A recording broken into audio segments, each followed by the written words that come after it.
Hola amigos, ¿qué tal? Stuart here from Spain Speaks. With the Spain news update, we'll take a look at some of the main stories that have caught my attention in the press here in Spain, and we'll also take a look at some comments that have been left on the channel by viewers in recent times. Before I begin, a huge thanks to all of the people that have supported the channel in recent times, whether it's by buying me a coffee, whether it's through the super thanks option on YouTube, longer term supporters on Patreon, and the channel members of this YouTube channel. Thank you very much for that support. Now, straight into the news and the diplomatic dispute that has sprung up between Spain and Venezuela is dominating headlines today. And as we can read here, more than 60 Spanish multinationals in Venezuela could be affected by a potential break in relations after the approval of the PP's non-binding proposal to recognize El Mundo González as the elected president of Venezuela. The Venezuelan parliament has threatened to sever diplomatic and economic relations and to expel Spanish companies operating in the country.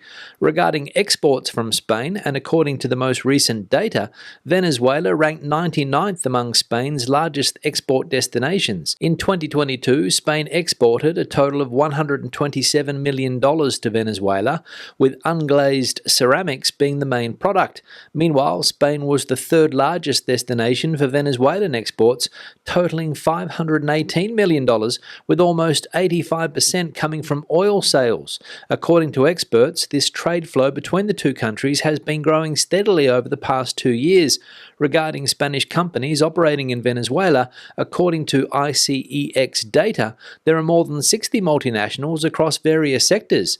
Notable examples include BBVA in the banking sector, hotel chains such as Esperia and Meliá in the hospitality sector, and Iberia and Air Europa in the airline industry. So there we go, Spanish companies in Venezuela, multinationals and also smaller companies, I imagine, worried that Mr. Maduro and his regime could throw them out of the country. The Venezuelan government not happy with what happened in Spain's parliament the other day, when a group of political parties led by Spain's main opposition party, the Partido Popular, recognized Mr. Edmundo González as the winner of the recent Venezuelan elections. And in typical style, Mr. Maduro has thrown the toys out of the cot and threatened to break relations between the two countries. Pathetic. Second piece of news now, and Spain's migration problems again making headlines. And more than 60 people have been arrested in Morocco for inciting a mass crossing to the autonomous city of Ceuta. For days, videos circulated on social media showing young Moroccans encouraging a swim across the Tarajal breakwater on Sunday,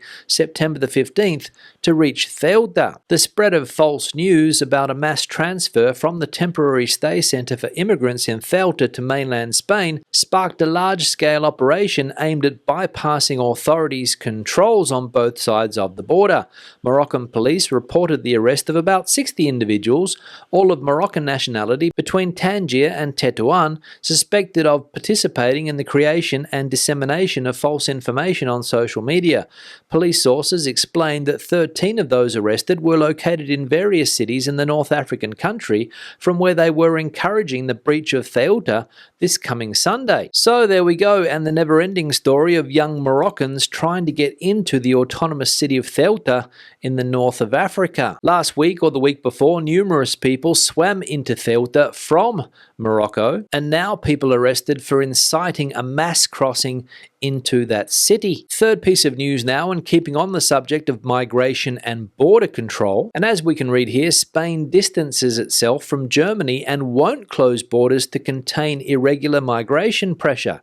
Closing borders is not an option considered by the Spanish government to control irregular migration pressure following Germany's announcement to establish temporary controls at all its land borders. Spain's Interior Minister Fernando Grande Marlaska ruled out implementing such measures, reminding that the Schengen Border Code in Articles 25 and 27 states that internal controls can only be established under extraordinary and exceptional security circumstances or when there is a security risk. Freedom freedom of movement is a basic principle, Malaska emphasized during a breakfast event organized by Forum Europa on Thursday. He recalled that Spain has only resorted to such controls in very specific security-related situations, such as during the NATO summit or to manage the COVID-19 pandemic. So Spain not going to follow Germany and close its land borders. And Spain's Interior Minister Fernando Grande Marlaska quite clear that borders should only be closed under extraordinary or exceptional security circumstances, like, for example, a NATO summit or COVID-19. Remember that? And the fourth and final piece of news now, and Spain has put an idea on the table to try and make bureaucracy in this country more agile. And as we can see, the government has proposed creating the 18th autonomous community, a virtual region to reduce bureaucracy. The Ministry of Economy is seeking a new approach to facilitate the acquisition of permits and enable operations throughout Spain with a kind of unified license that is always agreed upon with the autonomous communities. The ministry aims to begin working on this plan in close collaboration with regional governments. To this end, it has called for a sectoral conference to start identifying areas where progress can be made in this direction. The formula for developing the idea is quite imaginative. The letter report on the European single market proposes the creation of a fictitious 28th state within the EU. This proposal is also included in the political program of the President of the European Commission for her new term. It envisions a sort of legal space where licenses and permits can be obtained quickly, allowing seamless operations across all EU countries.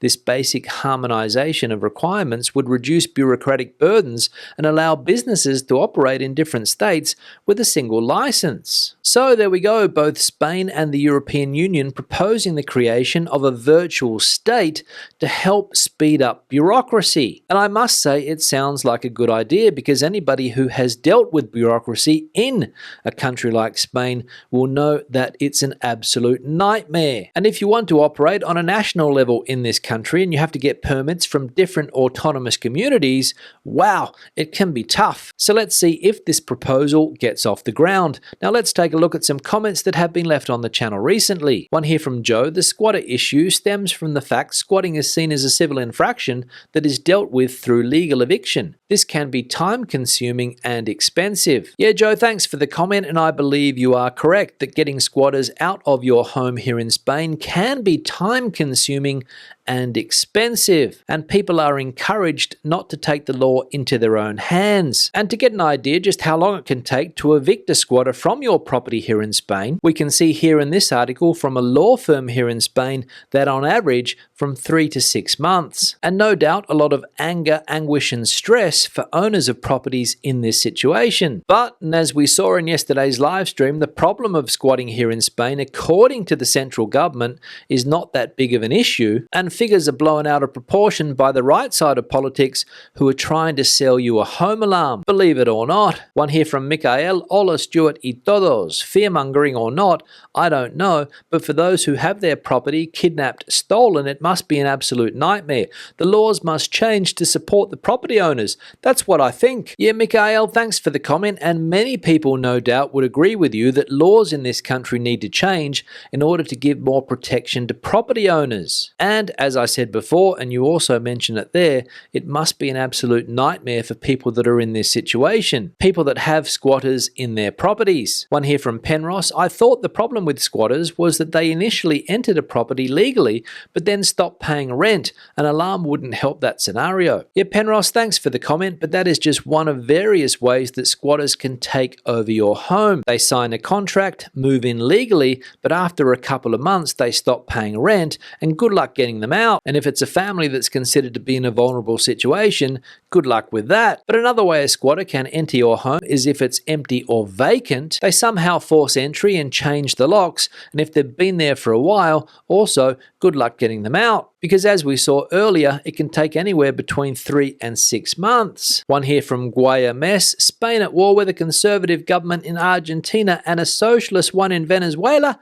Who's missing? YeguayMS, thanks for the comment, and you're right. This year, 2024, Spain has had diplomatic spats with Argentina, with the Malay government, and now with the Venezuelan government led by Nicolas Maduro. And maybe it's just me, but I reckon it's not easy to have a stable diplomatic relationship with some of those Latin American countries, given the type of leaders that pop up there every now and again. But the good news for Spain is that these countries speak Spanish, so there shouldn't be any problems communicating when it comes to trying to work these problems out. One here from Sharon: Maduro won fair and square. They don't like a president who represent the common man, not the elites. Yeah, Sharon, thanks for the comment, and only if it were that simple that Maduro won fairly and squarely those recent elections in Venezuela. But unfortunately, it's not that easy, given the fact that it's almost impossible to have any type of opposition party in Venezuela. If the leaders of the main opposition parties are not in exile, they're not allowed to run in the elections. But hey, everybody's entitled to an opinion